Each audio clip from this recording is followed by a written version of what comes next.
Bonjour et bienvenue à Entre nous, exclusivement sur les ondes de TV Rogers. Je suis Claude-Andréa Bonny. Je me ferai un réel plaisir de passer la prochaine heure avec vous. Aujourd'hui à l'émission, Dania Versailles de l'Association canadienne pour la santé mentale va nous aider à faire la différence entre l'empathie et la sympathie. On va aussi discuter avec une représentante de l'organisme Faune et Flore du pays. Ils ont de très beaux projets, surtout pour l'été qui s'en vient. Donc, on va avoir plus de détails aujourd'hui durant l'émission. Et tout de suite, pour commencer, on s'informe sur la programmation printemps-été du Musée des Beaux-Arts avec notre ami José Brittany-Mallet. Et José, tu nous envoies que de bonnes nouvelles. On va commencer par parler de l'artiste Stan Douglas, qui est un artiste vraiment respecté à l'échelle internationale. Oui, absolument. C'est un artiste qui connaît une popularité croissante partout sur la planète. Puis oui, effectivement, je voulais juste souligner que cet été, la programmation est vraiment sous le signe de la diversité et de l'inclusion au Musée des Beaux-Arts du Canada. On propose vraiment un programme d'exposition et d'installation qui met en lumière des créations qui sont tantôt bouleversantes ou même criantes d'actualité, mais aussi inspirantes, transformatrices, et puis certaines aussi, bien sûr, qui invitent à la contemplation, puis à l'évasion. Puis on est très heureux donc de présenter aux diverses communautés pour lesquelles le musée existe des expositions, puis des expériences artistiques qui vont leur permettre d'apprécier le talent exceptionnel de grands artistes canadiens et internationaux, dont Stan Douglas actuellement, qui représente le Canada à la Biennale, à la 59e édition de la Biennale de Venise.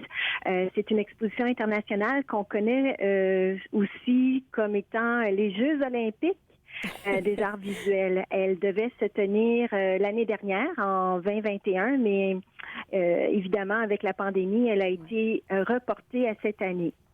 Et puis, Douglas, c'est un artiste de Vancouver et puis qui a déjà participé à des expositions collectives à Venise, mais c'est la première fois qu'il représente le pays et c'est aussi le premier artiste noir à le faire. Donc, son exposition s'intitule Stan Douglas 2011 n'égale pas 1848. Et c'est une exposition qui, pour la première fois de l'histoire de la représentation du Canada à la Biennale, est présentée et répartie entre deux sites.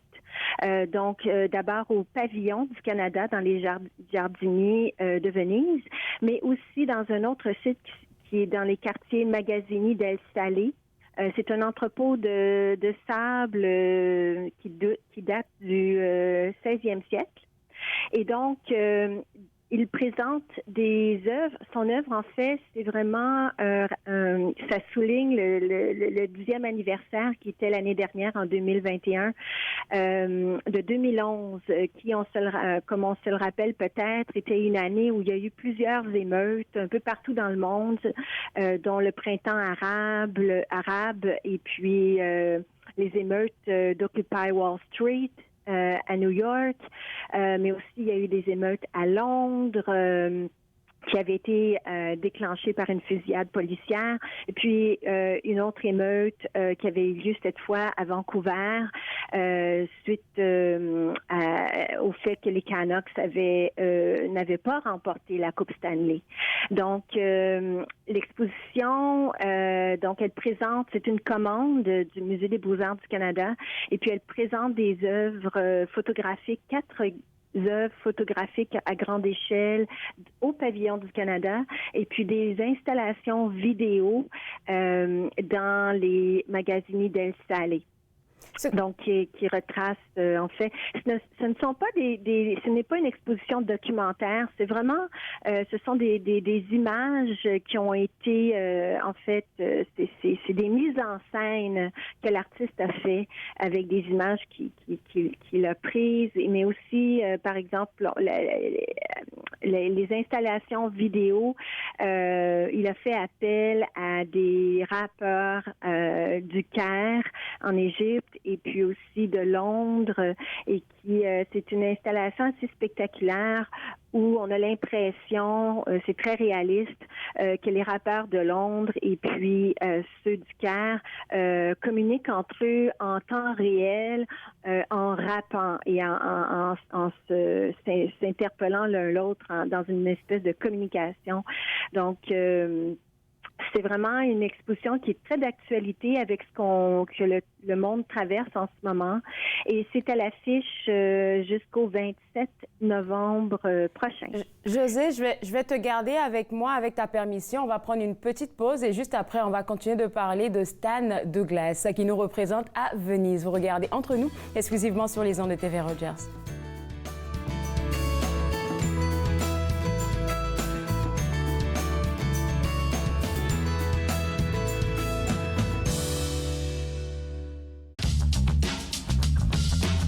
Cette émission est présentée par Télé-Élan. Vous êtes enfin aux commandes. Pour en savoir plus, visitez Rogers.com.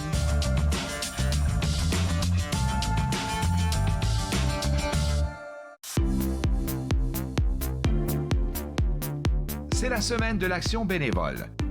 Prenons le temps de saluer les nombreux bénévoles qui œuvrent dans tous les domaines de nos communautés. Chaque jour, ils donnent de leur temps et partagent leurs talents afin de faire de la région d'Ottawa un endroit encore meilleur. À tous ces bénévoles, nous disons merci.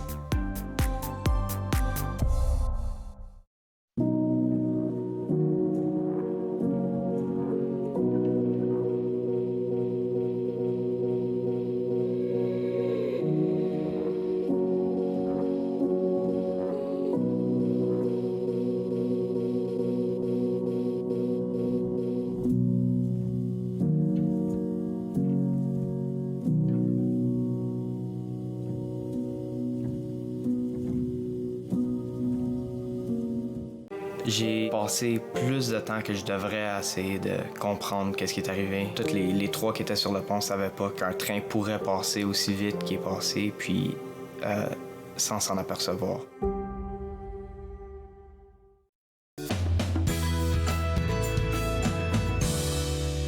De retour Entre nous, exclusivement sur les ondes de TV Rogers. On s'informe toujours sur la programmation printemps-été au Musée des Beaux-Arts du Canada. Et toujours avec moi, Josée Brittany-Mallet, qui nous parlait d'un artiste, Stan Douglas, qui représente le Canada en ce moment même à Venise. Et tu parlais un peu de son art. J'ai tellement aimé qu'est-ce que tu as dit là. On a l'impression qu'on regarde un film quand on regarde ses œuvres, parce que les gens pourront avoir accès à quelques de ses œuvres sur le site web. Il est vraiment très bon. Oui, en fait, c'est très d'actualité. En fait, il s'est toujours intéressé tout au long de sa carrière à des moments charnières de l'histoire. Alors, c'est ce qu'il représente beaucoup dans ses œuvres. Il s'inspire beaucoup. Encore une fois, ce sont des mises en scène. Ce ne sont pas des œuvres documentaires, mais vraiment des mises en scène qui sont fortement inspirées d'événements historiques. Et puis, il s'inspire beaucoup d'un artiste flamand du 16e siècle qui aussi, dans ses tableaux, il remplissait ses scènes, il remplissait ses tableaux de plusieurs scènes. Alors, c'est un peu son inspiration. Cet artiste s'appelle Pieter Bruegel, donc un artiste flamand du 16e siècle. Et puis, effectivement, si vous allez à beauxarts.ca, dans la section Stan Douglas, vous allez avoir beaucoup d'informations sur sa pratique artistique, ses inspirations. Et puis, on parle évidemment de sa représentation à Venise. Donc, j'aimerais enchaîner avec ce qui se passe, ce que nous allons montrer ici à Ottawa, au Musée des Beaux-Arts du Canada. Et puis cet été, ce printemps, et ce que j'aimerais souligner, c'est que plus que jamais, le musée est vraiment engagé envers ses publics, puis nos publics sont vraiment au cœur de la raison d'être, de la mission du musée. Puis c'est donc à travers les arts visuels et notre programmation que le musée construit des ponts vers les communautés. Et cet été, dès le 3 juin, on présente en exclusivité mondiale la plus grande rétrospective jamais consacrée à General Idea. General Idea, qui est l'un des groupes d'artistes parmi les plus influents sur la scène internationale des arts visuels, qui a émergé du Canada. Donc, c'est General Idea, pour ceux qui ne connaissent pas ce groupe d'artistes. C'est un trio qui a été formé à Toronto en 1969 par Felix Parts, Jörg Zantel et A.A. Bronson. Ce sont évidemment des pseudonymes de ces trois artistes. Et vous trouverez encore une fois les détails dans notre site web à beauxarts.ca dans la section qui leur est réservée. Mais General Idea, c'était vraiment un pionnier dans le domaine de l'art conceptuel, de la performance, de l'art queer. Et puis, ils expérimentaient de nouvelles formes d'art, puis ils abordaient beaucoup les sujets tabous. Ils ont remis beaucoup en question les normes du monde de l'art et puis de la société. Et puis, ils ont vraiment ouvert de façon très importante la voie aux futures générations d'artistes. Donc, on dit qu'ils étaient vraiment un précurseur pour les artistes, les activistes, les commentateurs culturels, les influenceurs des médias sociaux d'aujourd'hui. Alors, ils abordent... les gens vont découvrir qu'ils sont il y a beaucoup d'humour, mais il y a aussi beaucoup de provocation dans leur travail. Ils ont beaucoup remis en question les médias de masse, le marché de l'art, le commerce, et puis aussi les conceptions dominantes du genre et de la sexualité. Ils font aussi beaucoup appel à la parodie dans leur travail. C'est exactement ce que j'allais dire là. Ils savaient oser en fait, parce que quand on regarde un peu les quelques images que vous avez déposées sur le site web, là, je les regardais, je me suis dit, OK, à leur temps là, c'était vraiment ça là, du courage qu'il fallait pour faire ce genre d'œuvre. Oui, ils ont vraiment été extrêmement audacieux. Oui. Et puis, c'est une exposition qui va regrouper plus de 200 œuvres. Wow. C'est une exposition qui a été organisée par le Musée des Beaux-Arts du Canada en étroite collaboration avec A.A. Bronson, qui est le seul survivant du trio, puisque ses collègues Felix Parts et Jörg Zantel sont décédés tous les deux du sida en 1994. Donc, on est vraiment très, très fiers de présenter cette grande rétrospective qui va s'accompagner d'une immense publication de 756 pages. C'est vraiment du jamais vu. Donc, ça va devenir une référence dans le monde des arts visuels là, sur le travail de ces artistes qui ont été très actifs à Toronto, mais aussi à New York. Et qui ont de nombreux adeptes en Europe, entre autres en Allemagne, aux Pays-Bas et en Suisse. Donc, c'est à compter du 3 juin. José, il va nous rester 2 minutes. Oui, oh mon Dieu, il y a tellement de choses à dire. C'est vrai. Donc, en parallèle à General Idea, et c'est déjà à l'affiche, il y a une installation qui s'intitule « Au-delà de l'arc-en-ciel ». Donc, c'est une installation qui est en hommage à la perspective arc-en-ciel, justement, des artistes LGBTQ2S+. On trouve des œuvres de grands artistes canadiens reconnus comme Rosalie Fable, Kent Mockman, Shana Dempsey, puis Laurie Millan. Et puis, on y trouve des vidéos, des photos, des installations, des documents éphémères. Et donc, ça se poursuit jusqu'en septembre. C'est une exposition qui présente des œuvres à travers le prisme queer. On dit que c'est des œuvres transformatrices. Donc, qui remettent en cause les notions d'identité, de race, d'ethnicité, pour vraiment embrasser la diversité et l'inclusion. Donc, c'est vraiment dans le même esprit des priorités du musée aussi, pour faire un pont avec toutes ces communautés qui sont importantes aussi pour le musée.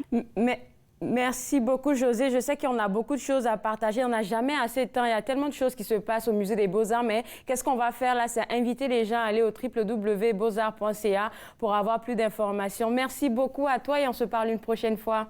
Je t'en prie. À très bientôt. Alors, comme Josée l'a mentionné, diversité et inclusion sont au cœur de la programmation printemps-été au Musée des Beaux-Arts. Donc, pour avoir plus d'informations, www.beauxarts.ca. On va prendre une pause et juste après la pause, on va parler des différentes activités et nouveautés à la faune et flore du Canada. Vous regardez Entre nous, exclusivement sur les ondes de TV Rogers.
De retour entre nous exclusivement sur les ondes de TV Rogers, on s'informe, ou je devrais dire on découvre même les nouveautés de faune et flore du pays avec Annie Langlois et ça fait très longtemps qu'on s'est parlé sur l'émission. Annie, j'aimerais ça, avec ta permission, qu'on rappelle un peu aux gens la mission de faune et flore du pays.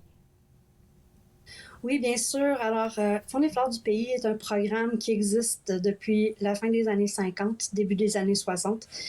Et donc, le mandat était à l'époque de la part du Service canadien de la faune, donc ce qui est maintenant Environnement Canada.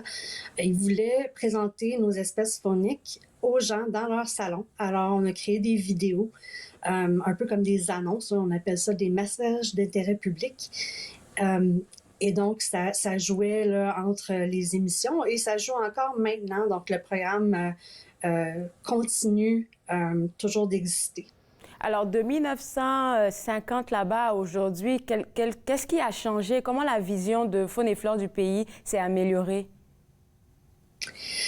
Bien évidemment, les moyens changent. On est toujours à la télé, comme je disais. Donc, c'est encore un moyen valide là, de rejoindre les gens chez eux. Mais on a aussi un site Internet, évidemment. On est présent sur les médias sociaux. On a une application pour les enfants aussi, des jeux. Donc, on essaie évidemment de diversifier là, notre public. Et donc, à l'époque, le public cible, c'était les plus jeunes. Et donc, maintenant aussi, on essaie de cibler nos plus jeunes pour les intéresser à la faune du Canada. Parlons du site web, là, il est très beau, là, on le voit à l'écran en ce moment, là, en arrière, on peut voir un beau coucher de soleil, là, franchement, c'est vraiment très beau à regarder. Et j'ai un volet que j'ai découvert, parce que je ne l'avais pas vu auparavant, sur le site web, c'est le volet nouvel arrivant, et je trouve que c'est extraordinaire. Je parlais avec mon invité tantôt, là, de diversité et inclusion, et puis on voit que vous êtes aussi dans le même mouvement. Oui, bien sûr. On a pris 4 espèces fauniques qui sont un peu emblématiques du Canada et on a traduit les fiches d'information dans 4 langues, donc en arabe, en mandarin, en punjabi, puis en espagnol. Et on a sous-titré des vidéos pour aller avec ça. Comme ça, les gens peuvent lire le propos tout en entendant en anglais. Donc, ça aide un peu à se situer. J'aime beaucoup même ce volet. Pourquoi? Parce que la plupart du temps, quand on parle des nouveaux arrivants, c'est vraiment comment s'établir, comment trouver l'emploi. Mais oui, on arrive dans un pays, il faut qu'on le connaisse aussi, il faut qu'on connaisse la nature du pays, surtout quand on regarde que le Canada, c'est rempli de belles verdures, là. Donc, c'est vraiment un bon moyen là, de pouvoir rejoindre beaucoup plus de monde. Oui, bien sûr. Donc, c'est essentiel pour nous que les gens qui arrivent au Canada puissent se situer, comme je disais, là, pour ce qui est de la faune canadienne et en apprendre un peu plus. Donc, ça aide un peu à s'intégrer. Alors, des nouveautés, là, vous aussi, vous êtes en train de préparer beaucoup de nouveautés. On va commencer à parler des nouvelles capsules vidéo que vous avez filmées au Parc national des Prairies. Il s'agit de quoi? Donc, on a filmé 2 capsules l'été dernier. C'est au sujet de l'antilocapre d'Amérique et du courlis à long bec. Donc, l'antilocapre, ça ressemble un peu à une antilope. C'en est pas une. C'est plus proche parent de l'okapi, par exemple. C'est un animal qui est en Amérique depuis très longtemps. Donc, on parle de la dernière glaciation. Et donc, cette espèce survit encore ici. Dans les prairies, on les retrouve là, Manitoba, Saskatchewan, Alberta. Donc, on a été filmer ces animaux-là pour que les gens, justement, apprennent à mieux les connaître. Et le courlis au long bec, c'est une espèce intéressante, c'est une espèce en péril, malheureusement, qui, au lieu de... C'est une espèce limicole qu'on dit, donc une espèce qui vit près des cours d'eau, mais pour le courlis, ce courlis-là, du moins, il aime vivre dans les prairies qui sont assez sèches, donc il vient se reproduire dans les prairies. On a pensé que c'était 2 espèces là, qui étaient importantes à montrer au public général, des espèces un peu moins connues. Moins connues, mais est-ce qu'elles sont, je veux dire, est-ce que leur espèce se porte bien? Est-ce qu'elle est en voie de disparition? Qu'est-ce qui se passe avec eux autres? Donc, le courlis à long bec est une espèce en péril, comme je disais tantôt. Donc, on a une chute des populations de cet oiseau-là pour diverses raisons. L'antilocapre n'est pas en péril, ça va assez bien. Par contre, ça ne veut pas dire qu'il n'y a pas de menace du tout. Okay. Donc, dans les 2 cas, le fait de transformer des terres là, de prairies pour l'agriculture, par exemple, ça vient changer un peu la donne pour ces animaux-là, surtout l'antilocapre qui doit se déplacer énormément. Donc, c'est une espèce qui court très, très vite et qui migre quand même sur des longues distances. Alors, les vidéos que vous avez tournées en été passé sur l'antilocapre et le courlis à long bec, j'ai réussi. Alors, ces 2 animaux-là, oui. Comment, surtout pour l'antilocapre, ça a duré combien de minutes? Et puis, qu'est-ce qu'on voit dans la vidéo? Est-ce qu'on peut avoir un petit bout de qu'est-ce qui se passe dans cette vidéo-là? Oui, bien sûr. Alors, le but de Faune et Flore du pays, comme je disais, c'est de présenter la faune donc, pour cultiver l'intérêt. Donc, évidemment, nos capsules, là, les visuels sont très beaux. Ces capsules-là vont être disponibles à la fin de l'été. Donc, l'organisme qui chapeaute un peu Faune et Flore du pays, maintenant, avec le Service canadien de la faune, c'est la Fédération canadienne de la faune et on a d'autres programmes sur les prairies à ce moment-là. Donc, on va venir compléter un peu ça. Et donc, on a eu des images, on a pris des images nous-mêmes aussi. On va en tournage pour prendre des images de ces animaux-là. Et on a une autre portion aussi où est-ce qu'on a nos animateurs, donc pour rendre la chose un peu plus disponible pour les gens. Écoutez, Madame Langlois, je vais vous garder avec moi. On va prendre une pause et juste après, on aura beaucoup de choses à discuter de cette belle application Curieux de nature qui s'est adaptée encore à de nouveaux contenus et puis de nouvelles capsules vidéo. Je vous garde avec moi et vous aussi d'ailleurs. Vous regardez Entre nous, exclusivement sur les ondes de TV Rogers.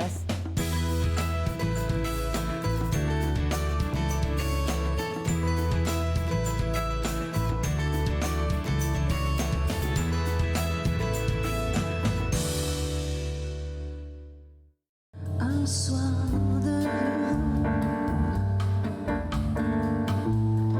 soir de soleil où l'eau bitume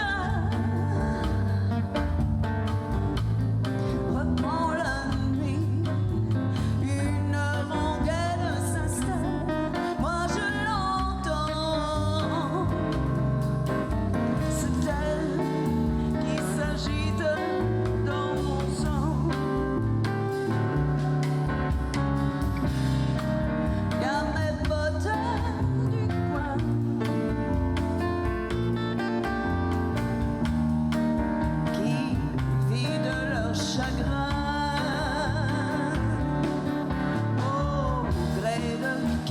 hier.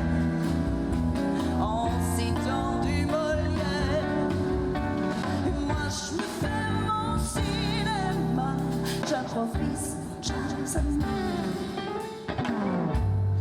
Un soir d'écume, quel massacre. Un soir de trêve, dans un couloir, un air qui prend définitivement son temps. Cet air qui s'agite dans mon...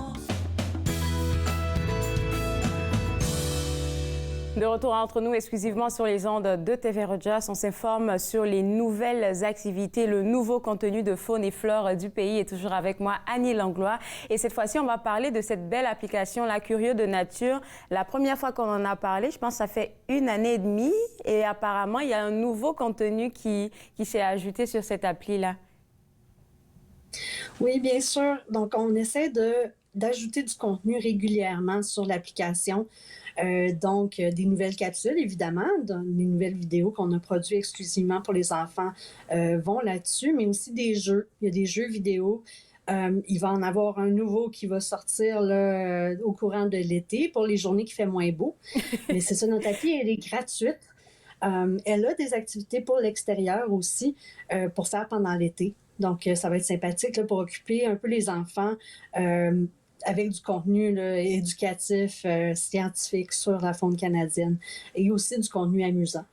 On sait aussi que les parents, ils font la guéguerre souvent avec leurs jeunes parce qu'ils ont leur téléphone. On ne peut pas retirer le téléphone aux jeunes, mais s'ils ont besoin de leurs affaires, ils peuvent aller directement sur le site web, déposer l'enfant devant un ordi et puis avoir accès à tout ce dont on vient de parler, qui se trouve aussi dans l'appli.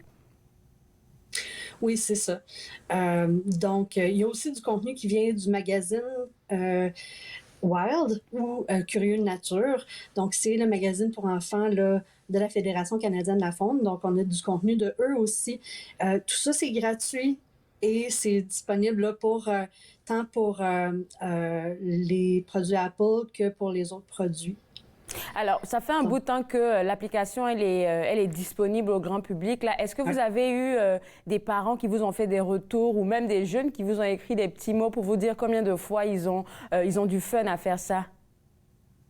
Bien, on peut aussi voir les statistiques de téléchargement de l'appli. Donc, non seulement j'ai eu des témoignages, mais aussi on peut voir qu'elle est assez populaire. Puis évidemment, ça nous fait plaisir. Donc, il y a des chasses au trésor, comme je disais là-dessus, il y a des jeux, il y a plein de choses là, qui sont là. Et c'est sécuritaire aussi. Donc, si on veut donner le téléphone aux enfants, on peut le faire de façon sécuritaire avec cette appli-là. Il n'y a aucun moyen qui sorte de l'appli pour aller faire autre chose sur YouTube, par exemple. Donc, c'est important pour nous. On aime ça, là, entendre que c'est gratuit. Là, tout ce que les gens ont à faire, c'est aller télécharger l'application sur leur Apple Store ou même leur Google Play. Une autre bonne nouvelle, pour moi, c'est une bonne nouvelle, c'est que vous lancez une série de nouvelles capsules vidéo en langue autochtone. On parle toujours de diversité et d'inclusion. Oui, donc ça fait quelques années quand même qu'on en sort de ces capsules-là. Ça a été un long cheminement quand même pour essayer de trouver les gens pour les traduire et pour enregistrer leur voix parce qu'on ne voulait pas sous-titrer dans ce cas-ci, on voulait carrément doubler dans la langue appropriée. Et donc, on a 3 capsules en ce moment, le corbeau, le carcajou et les tortues d'eau douce qui sont en 6 langues autochtones d'un peu partout au Canada. Et on en rajoute 2. Ça va sortir le 21 juin. Donc, on a le Mi'kmaq qui vient de l'est du pays et une langue autochtone de l'ouest du pays, là, de l'île de Vancouver. Donc, on essaie de rajouter de ces langues-là, de rajouter des capsules. On va avoir la capsule du loup qui va être disponible dans toutes les 8 langues. Donc, c'est vraiment très intéressant d'écouter ça parce que moi, je ne comprends pas ces langues-là, malheureusement, mais c'est beau à entendre et puis on peut voir la diversité de ces langues-là. Et on voulait un programme qui parlait des espèces fauniques aux Autochtones dans leur langue. Ils peuvent aussi écouter les capsules en français ou en anglais pour mieux se situer. Donc, c'était du contenu éducatif pour ces gens-là. exclusivement. Alors, ce contenu éducatif, là, est-ce que vous avez, oui, vous avez trouvé des gens pour le traduire, mais est-ce que vous êtes allé chercher un peu dans l'histoire? Parce que quand j'entends le loup, la tortue d'eau douce, là, je pense que ce sont des animaux qui sont assez importants dans leur culture. Oui, oui, on a été dans la culture autochtone. On essaie de trouver des animaux qui sont importants pour Significatif, oui. tout ce monde-là. Évidemment, pour ce qui est de l'Inuktitut et des Inuits, les tortues d'eau douce, c'est pas tout à fait dans leur radar parce qu'il n'y en a pas dans ces environnements-là en Arctique. Mais quand même, on voulait là, des espèces importantes. On a aussi cherché à avoir des langues qui sont facilement compréhensibles pour le plus de gens possible. Donc, parfois, il y a des dialectes. Oui. Et on a essayé de choisir le dialecte qui était le plus intelligible pour le plus de gens. Donc, ça a été un autre processus là, qui a été assez compliqué, mais on est arrivé là, à quelque chose, je crois, qui est facilement intelligible pour la plupart des gens, des Autochtones au Canada. Félicitations. On voit même à l'écran une petite partie d'une vidéo. Là. Et puis moi, je pense que c'est une sorte de découverte aussi pour d'autres personnes qui ne connaissent pas la culture autochtone. Oui, vous pouvez écouter la vidéo en français, en anglais, mais de l'écouter aussi dans une autre langue, ça peut ouvrir l'esprit. Parce que je suppose que la manière dont je dirais quelque chose en français, ça ne sera pas la même manière qu'on le dira en anglais ou même dans une autre langue. Donc, je vois un peu de mélange de culture. Par exemple, il a fallu que je fasse des gazouillis, donc des tweets, dans ces langues-là dans le passé. Pardon, il y a mon chien en arrière de moi. Donc, en Mohawk, donc en Kanien'ka, c'est très compliqué parce que c'est une langue qui prend énormément de mots et de lettres. C'est des mots qui sont très longs. Donc, gazouiller dans cette langue-là, ça n'a pas été facile. Pour justement là, avoir le bon nombre de caractères pour les gazouiller. Là, des problèmes modernes. Est-ce que c'est un loup qui se trouve sur votre chandail ce matin? C'est des renards. Des renards. Je fais mes vêtements moi-même et puis donc je m'amuse souvent là, à choisir des tissus avec des animaux. Je suis moi-même biologiste, alors c'est très important pour moi. OK, une autre corde à votre arc. OK, bien, on pourra vous avoir sous un autre chapeau un de ces jours, pourquoi pas. Alors, autre chose qu'on voulait mentionner aux gens, c'est que vous préparez encore des surprises. Vous allez tourner des capsules vidéo ici dans la région d'Outaouais et puis ça sera disponible seulement, je pense, en été? Ça va être disponible l'année prochaine. Oh, donc, ça prend quand même pas mal de temps.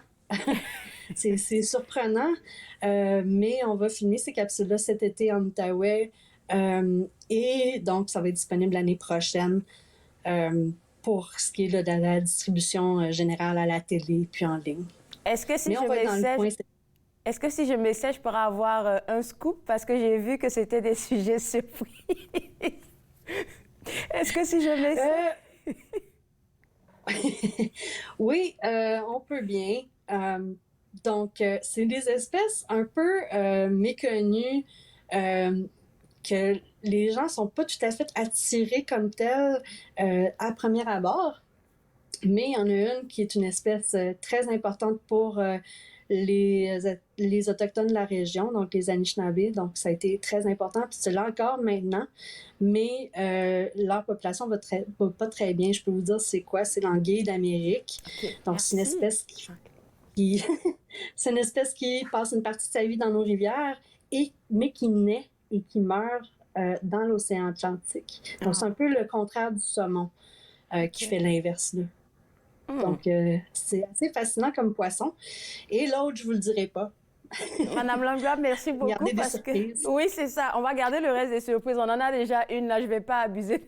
Je vais pas abuser. Et on va inviter les parents, surtout les parents. Là, j'aimerais ça aller télécharger l'appli gratuite Curieux de Nature, au moins pour qu'ils aient un peu de répit quand ils ont besoin de prendre du calme. Merci beaucoup, Madame Langlois, et on se parle une autre fois. Merci bien. Bonne journée.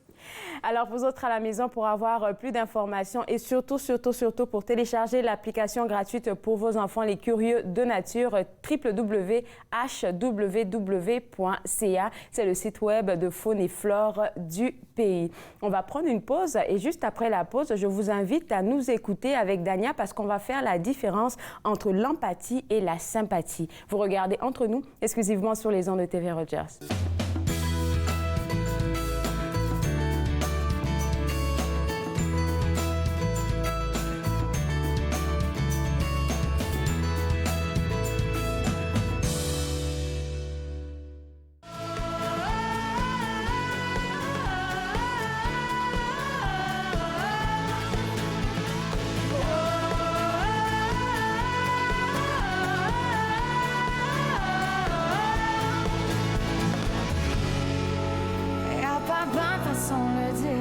Mais je ne trouve jamais les bons mots.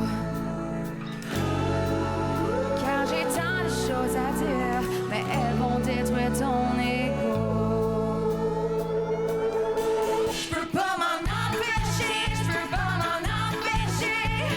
Mais y'a pas juste toi que je peux aimer. Je peux pas m'en empêcher, je peux pas m'en empêcher. Mais y'a pas juste toi que je fais tripper. Tu voudrais tout savoir, mais tu veux pas connaître la vérité. Si tu veux tout savoir, y'a pas juste toi, oh y'a pas juste toi.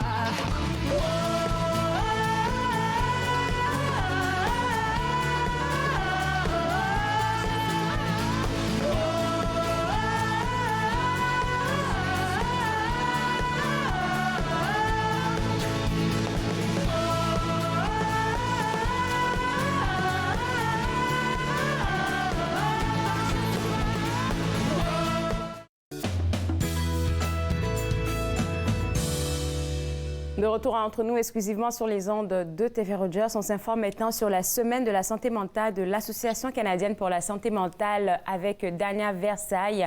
Et pour cette semaine-là, c'est l'empathie qui a été choisie comme thématique. Est-ce qu'on peut savoir pourquoi, Dania? Bien, à chaque année, on souligne un thème particulier. Puis, avec tout ce qu'on a vécu dans les derniers 2 ans, oui. Pendant tout le cours de la pandémie, on a vu une recrudescence de gens qui se sont dévoilés, qui sont sortis de leur ombre pour témoigner du fait qu'ils éprouvaient des difficultés, des difficultés au niveau émotionnel, au niveau mental. Et donc, on a jugé bon que l'empathie était une belle thématique à souligner cette année. J'aime beaucoup le fait... Oh, désolée, parce que ce que je voulais dire, c'est que j'aime beaucoup le fait que tu parles de l'empathie aujourd'hui, parce que tu voulais nous emmener à faire la distinction entre l'empathie et la sympathie. Oui, exactement. Donc, l'empathie, c'est vraiment la capacité de reconnaître et de reconnaître l'expérience de l'autre personne. Surtout lorsque la personne dévoile ou partage des difficultés qu'elle peut ressentir. Donc, c'est aussi la capacité de comprendre d'essayer à chercher à comprendre qu'est-ce que l'autre ressent dans la difficulté. Dans la vie de tous les jours, on est tellement bombardé de messages et de services ou de gadgets qui disent OK, on va trouver la solution tout de suite, puis on va passer directement à ça, puis inquiétez-vous pas, ça va bien aller. Mais ce qu'on trouve plus aidant et plus bénéfique, c'est vraiment de ne pas sauter tout de suite aux conclusions ou bien aux solutions qu'on aurait nous-mêmes choisi de faire. Parce qu'il n'y a rien de garanti que si on aurait été dans la même situation, que le résultat aurait été le même. Et donc, j'ai un petit scénario à te proposer, si c'est correct avec toi. Oui. Donc, disons que je t'appelle et je te demande, bon, comment ça va, Claude Andrea? Et là, tu me dis que tu as passé une de ces journées, vraiment pas une bonne journée. Pourquoi? Parce que tu as subi une crevaison d'auto, une auto, et en t'en allant chez ton copain. par exemple. C'est juste un exemple. Et, et là, bon, tu règles la crevaison, tu te rends au domicile de ton copain, de ton partenaire, qui finalement te dit que non, il en a assez, il en a ras-le-bol, et il veut terminer, il veut rompre la relation amoureuse que vous avez. Et là, tu me dis tout ça, puis moi, je t'écoute en silence.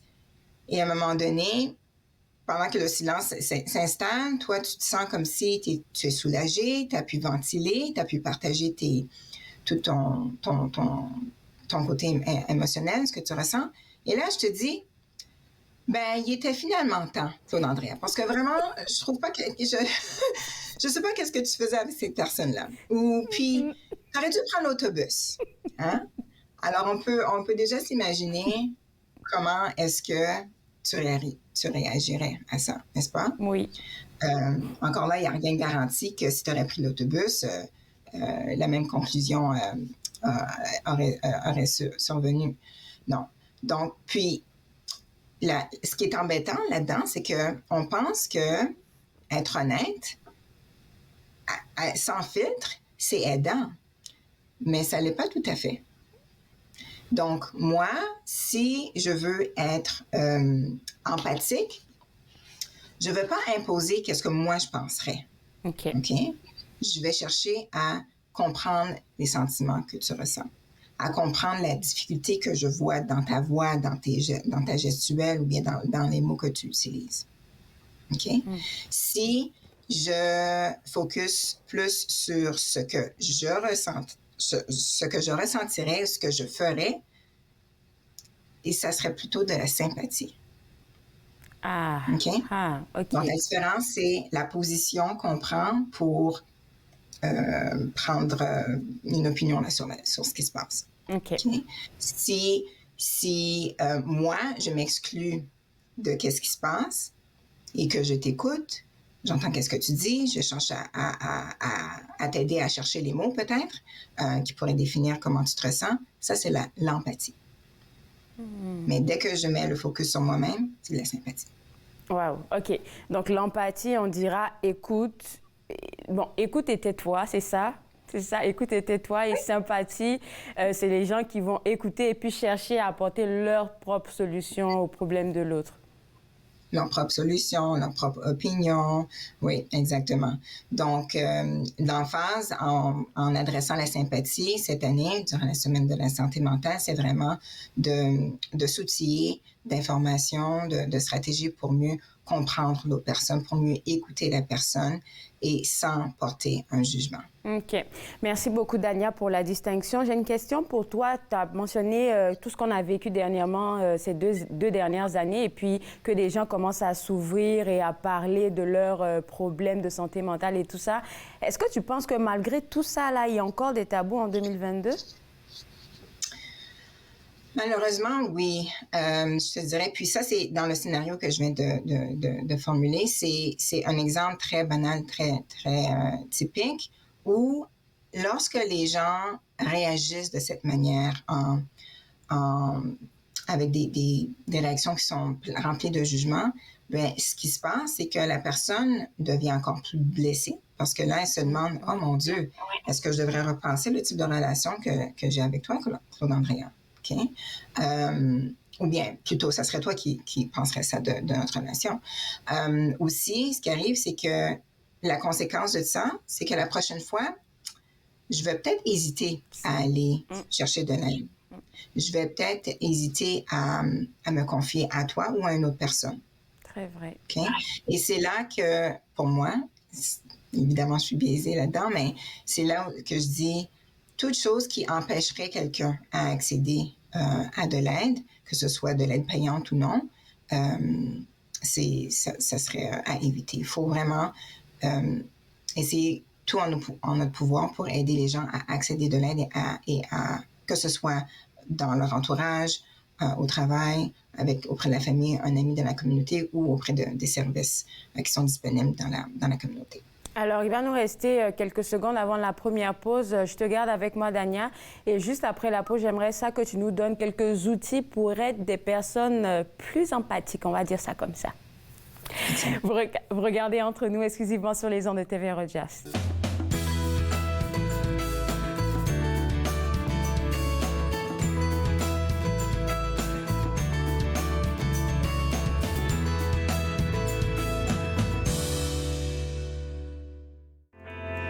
En arrière des nuages, le soleil brille toujours. Nous n'oublierons jamais qu'un soleil brille entre nous.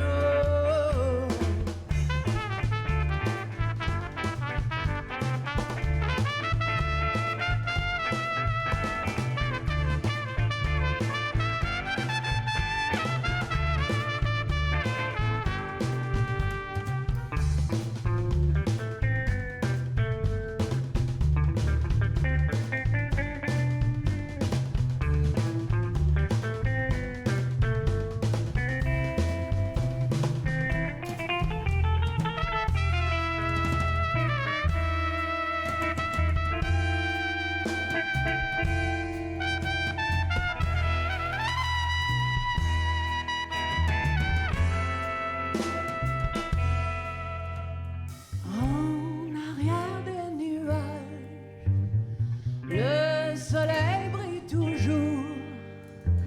Nous n'oublierons jamais qu'un soleil brille entre nous.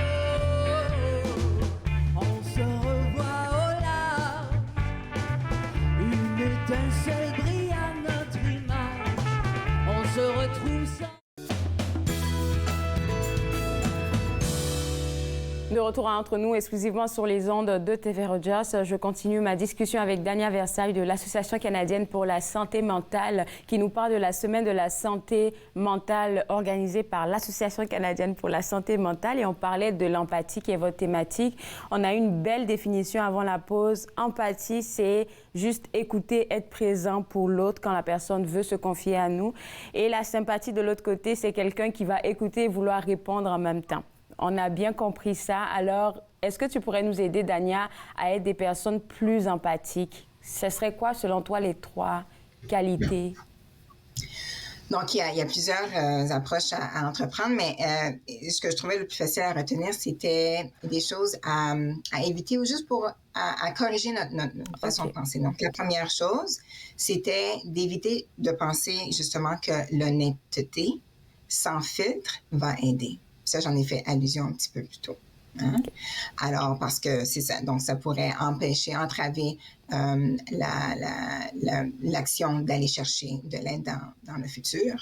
Deuxième chose, c'est d'éviter de penser qu'on doit être un expert en santé mentale ou en psychothérapie. On n'a pas besoin d'avoir un grade, une certification pour démontrer de l'empathie. Okay? Ah. Tout ce qu'il faut, c'est vraiment de chercher à se retenir d'offrir des solutions et à vraiment écouter réellement la personne. Essayer de comprendre. Puis on peut juste simplement poser la question, mais comment est-ce que ça te fait sentir? Peux-tu mettre des mots à ça? Puis, ah oui, OK, c'est difficile, je t'entends. Et reformuler qu'est-ce que la personne nous dit. OK? Là, la personne va vraiment se sentir écoutée. Et c'est souvent le secret que les experts en santé mentale ou en psychothérapie sont très bons à utiliser. Okay? C'est ça qui fait que la personne se sent soutenue après avoir conversé avec ces gens-là. Donc, c'est sûr qu'en savoir plus, ça nous rend plus confiants, puis on peut adopter différentes manières d'y parvenir, mais on n'a pas besoin d'être... Il faut comprendre qu'on n'a pas besoin d'être psychothérapeute ou expert en santé mentale pour montrer de l'empathie. Puis la troisième chose, c'est d'éviter de penser sur ce qu'on aurait fait. Donc ça, c'est, si tu vois le thème, là, je le répète souvent, c'est, et comment faire ça? Ben, c'est en écoutant activement.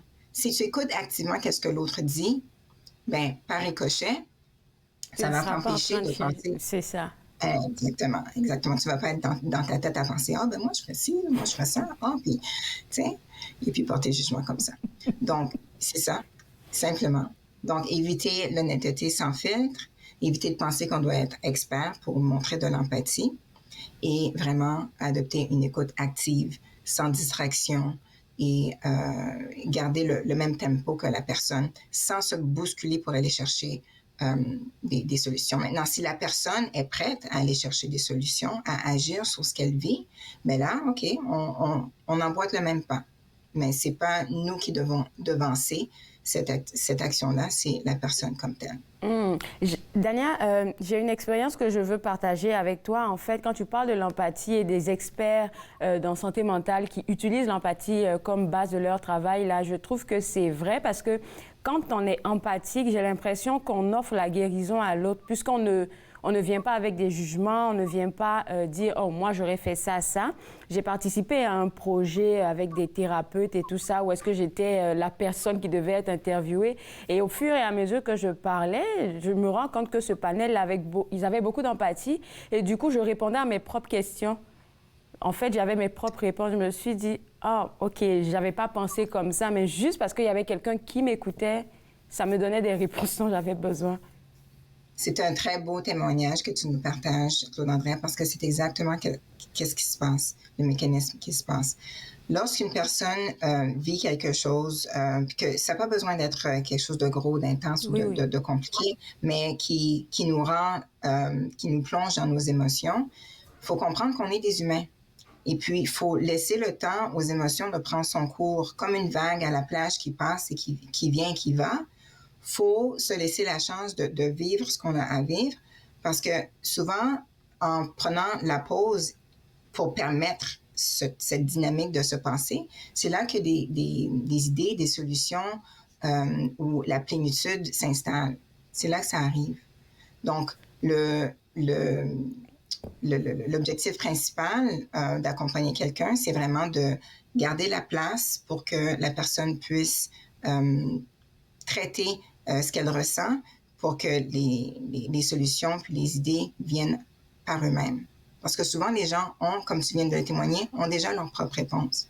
Mais quand on les bouscule dans une direction ou dans une autre, c'est là que peut-être des fois, on peut manquer l'occasion de laisser des solutions qui sont compatibles à notre style de vie ou quoi que ce soit d'émerger. Donc là, j'ai vu que... La fiche, oui, des activités, c'est à ça que j'allais en venir. Il y a plusieurs activités qui vont entourer cette semaine-là. Alors, qu'est-ce que tu pourrais nous dire là-dessus? Ce que je peux vous dire là-dessus, c'est que ça sera un événement virtuel sur YouTube Live qui va se produire, qui se tiendra le 3 mai prochain, de 11h à midi. C'est ouvert au grand public. Il y aura Dr. Vera Etches, donc la médecin-chef de la santé publique d'Ottawa, et aussi le directeur général de l'Association canadienne pour la santé mentale d'Ottawa, Dr. Tim Simboli, qui, eux autres, ils vont s'entretenir avec aussi, désolé, j'ai failli oublier, Nourdine Mohamed, qui est un agent de projet au sein de la division de la santé mentale, le département de santé mentale de Santé publique Ottawa. Ils vont offrir des réflexions, des stratégies sur l'empathie comme telle, sur la santé mentale positive, et aussi ils vont nous partager certaines ressources qui existent dans la communauté pour que les gens puissent y accéder et en savoir plus. J'aimerais ça participer, mais moi, à 11h et midi, là, comme moi, il y a beaucoup de gens qui sont au travail. Donc, je me demande, puisque c'est sur YouTube Live, est-ce qu'on pourrait avoir accès après? Possiblement, oui, certainement, en fait. Il faudra juste que je demande à notre gestionnaire des communications de le partager. Ce sera sûrement partagé sur nos réseaux sociaux par la suite. Oui, certainement. Puis aussi, je vous invite à aller sur le site web mentalhealthweek.ca/fr. Ça, c'est la page web où vous allez trouver toutes sortes de ressources, des articles sur l'empathie aussi et comment avoir une bonne écoute active. Vous allez voir aussi des photos, des images et des messages déjà préconçus avec les hashtags pour pouvoir appuyer les messages sur l'empathie et comment bien s'entraider sans juger sur les réseaux LinkedIn, Facebook, Instagram aussi, etc. Donc, j'invite les gens à consulter ce site. Merci beaucoup, Dania. On a eu une très belle discussion aujourd'hui. Je vais me pratiquer à être une personne empathique cette semaine. Je vais me pratiquer. C'est pas facile, mais je vais essayer d'y arriver. Je te souhaite une bonne semaine. Au revoir. Merci. Au revoir. Alors, pour vous autres à la maison, www.ottawa.cmha.ca. C'est là que vous pourriez avoir toutes les informations concernant l'Association canadienne pour la santé mentale. Et après la pause, je vous donnerai plus d'informations concernant la semaine de la santé mentale. Vous regardez Entre nous, exclusivement sur les ondes de TV Rogers.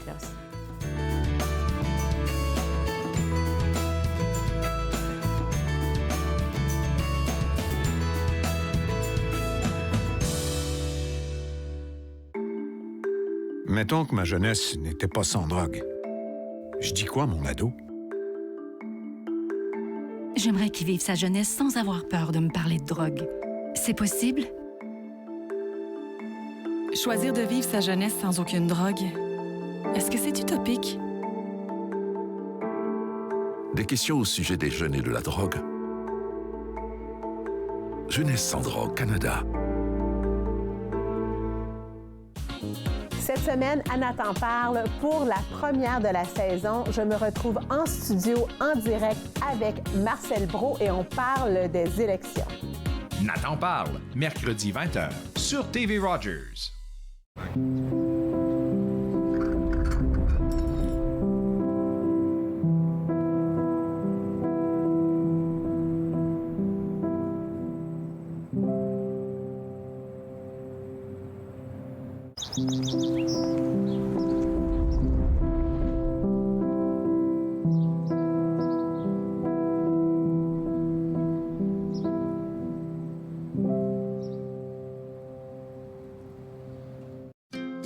À la prochaine émission, Daniela nous fait découvrir les routes de la Colombie. Ensemble, nous cuisinerons le ahiako, cette soupe de poulet et patates. Bouffe sur la route, dimanche 20h, sur TV Rogers.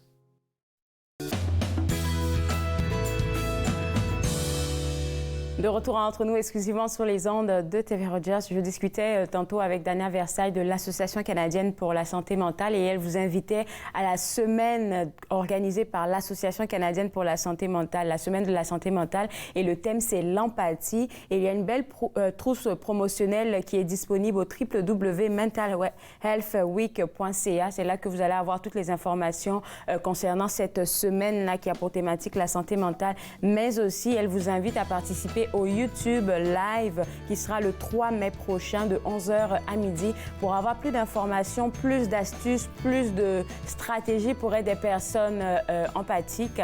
Et puis, ça sera ça. Et puis, autre chose, la www.ottawa.cmha.ca. Ça, c'est le site web de l'Association canadienne pour la santé mentale. J'aimerais ça mentionner que je suis habillée aujourd'hui par Stéphanie Davis Design pour avoir accès direct à elle. Ça sera au www.sdavisdesign.ca. Moi, je me suis fait le plaisir de passer cette heure avec vous. On sera de retour demain à partir de 11h. Et demain, je vais parler avec Julien Morissette qui va nous faire découvrir le tout nouveau festival de la radio numérique. Tout ça et bien plus demain à partir de 11h. Bye bye!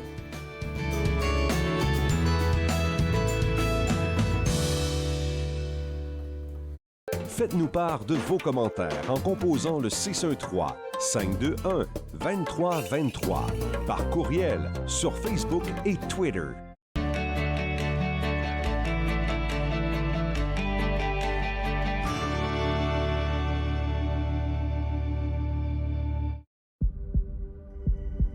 On peut souffrir, être blessé, être écorché,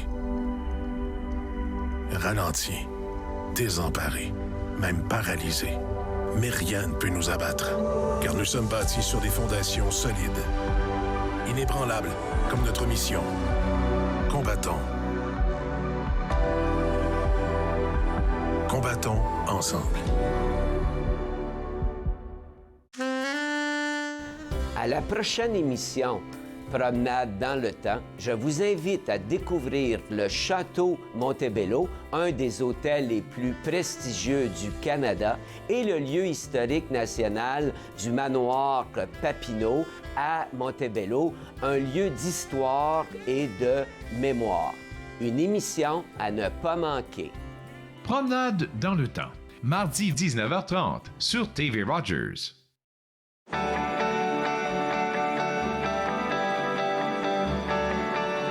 Vous regardez TV Rogers, Ottawa.